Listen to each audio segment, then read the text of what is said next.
One Fine Morning, ini film yang rilis di tahun 2022, ditulis dan disutradarai oleh Mia Hansen-Løve, di mana gue selalu suka ya dengan sutradara yang ngerangkep sebagai penulis juga, karena harusnya mereka yang paling tahu apa yang mau disampaikan ke penonton.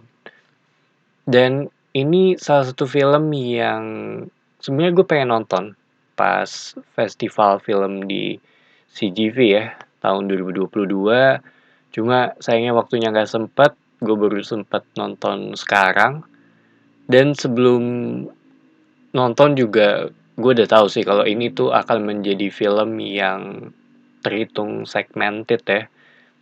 Pasti yang nonton di YouTube gue pasti pasti dikit, tapi gue selalu suka dengan ya film-film seperti ini gitu, bisa dibilang dekat dengan sekitar kita, di mana nggak ada superhero ya yang nyelamatin lu ketika ada suatu masalah. Dan secara plot, film ini tentang Sandra, dia sedang menjaga ayahnya karena Benson syndrome yang menyerang penglihatan sampai ke memorinya. Hingga suatu saat dia berpapasan dengan teman lamanya dan mulai menjalin affair. Kurang lebih seperti itu dari sisi plotnya. Jadi sepanjang film kita melihat bagaimana kekhawatiran Sandra ya dengan keadaan ayahnya yang secara perlahan mulai memburuk dan gimana sulitnya untuk mengatasi penyakit ini.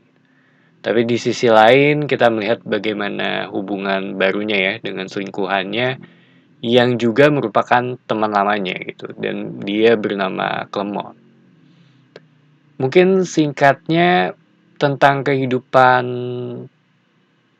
personal Sandra kali ya dengan berbagai macam masalahnya. Tema utama di film ini menurut gue adalah tentang relasi ya, di mana si Sandra menjadi pusatnya dengan topik hubungan dia dengan ayahnya, hubungan dia dengan pacar barunya, serta dengan anak perempuannya. Yang menurut gue di film itu dibawain dengan cukup balance ya. Dan kalau ngomongin dari sisi ayahnya, ini terhitung standar sih. Cuma yang gue suka adalah mereka itu nggak mendramatisasi ya penyakitnya. Gue ingat ada satu scene ketika lagi beres-beres apartemen ayahnya karena dia udah nggak bisa tinggal sendiri.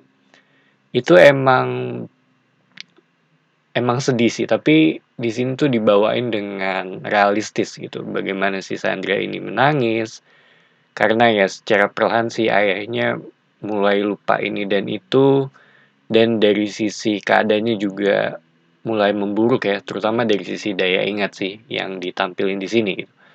Karena seperti yang pernah gue bilang sebelumnya di podcast ini, ya manusia tuh hanya sebatas kesadaran dan memori gitu.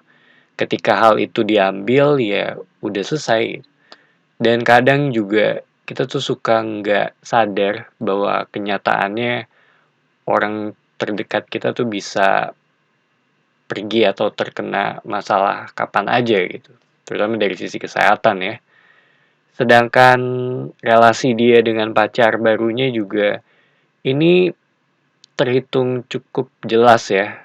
Dan dia bisa dibilang to the point, dimana Sandra juga dia udah punya anak, tapi si suaminya udah cukup lama meninggal, sedangkan si Clement memiliki istri dan anak laki-laki gitu.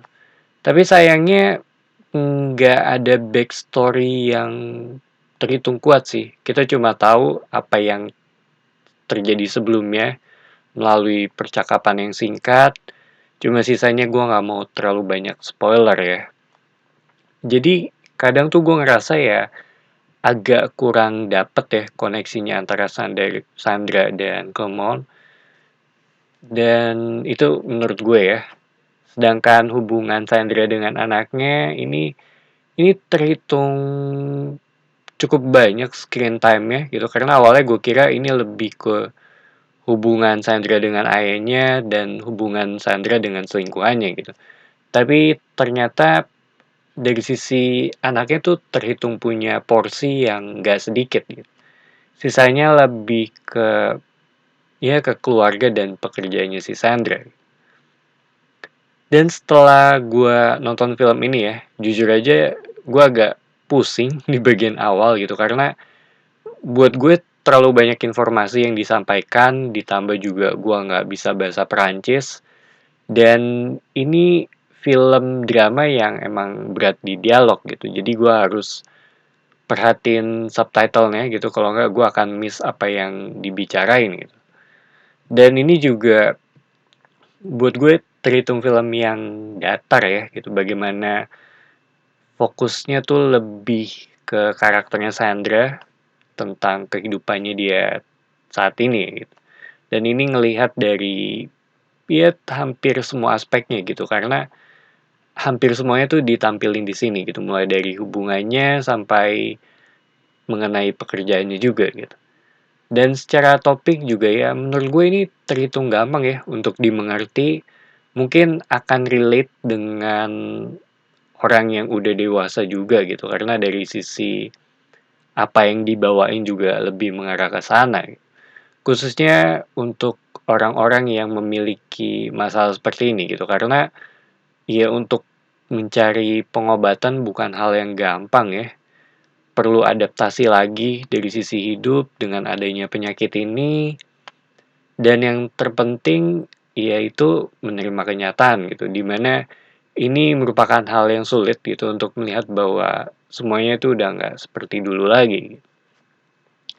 So, One Fine Morning buat gue ini film yang ini kayaknya bukan film yang bisa dinikmati oleh semua orang gitu. Jadi ada beberapa bagian yang mungkin terhitung boring, dan ada beberapa bagian yang emang agak datar juga ya kalau buat gue. Tapi secara keseluruhan ini masih bisa untuk ditonton, dan ya secara singkatnya ini lebih ke potongan hidupnya si Sandra dengan segala permasalahan serta dilema yang dihadapi. Jadi itu aja opini gue mengenai film ini. Thank you for watching. It's me Patrick signing off.